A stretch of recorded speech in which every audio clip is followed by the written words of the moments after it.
Μα τι όμορφη θέα είναι αυτή. Καλή σας μέρα φίλοι και φίλες.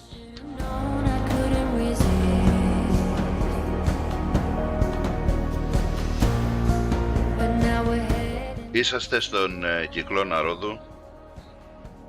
Βλέπετε καιρό, αυτό δηλαδή σας ενδιαφέρει και δίκιο έχετε.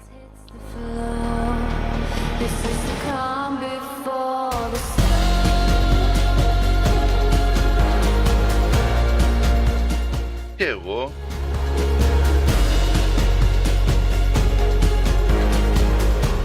είμαι ο Γιάννης Μανολάς. Ήρθα να σας ενημερώσω στα γρήγορα για το τέλος της εβδομάδας και φύγαμε άμεσα για Real Voice και ενημέρωση πρωινή.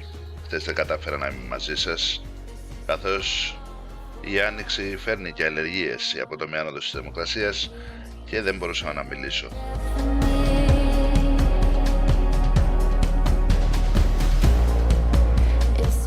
Όλα δείχνουν καλά σήμερα, δόξα τω Θεώ, υγεία να έχουμε. Λοιπόν, είναι Παρασκευή κυρίες και κύριοι, 12 Απριλίου.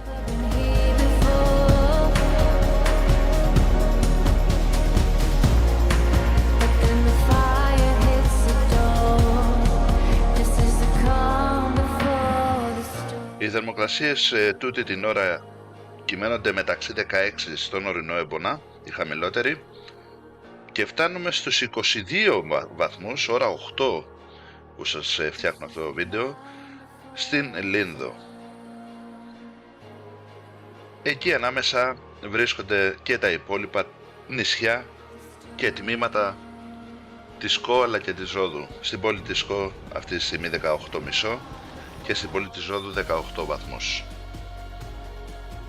Δεν έχω να πω, δεν θέλω να το κάνω βεβαίως μεγάλο το βίντεο. Δεν έχω να πω περισσότερα. Η μέρα θα είναι πάρα πολύ καλή.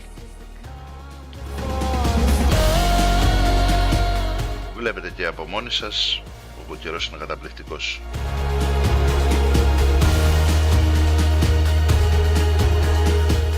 Οπότε πάμε λοιπόν στην ρένα μας, Real Voice άμεσα. Αφήνουμε την εικόνα να μιλήσει και σας καλημερίζουμε.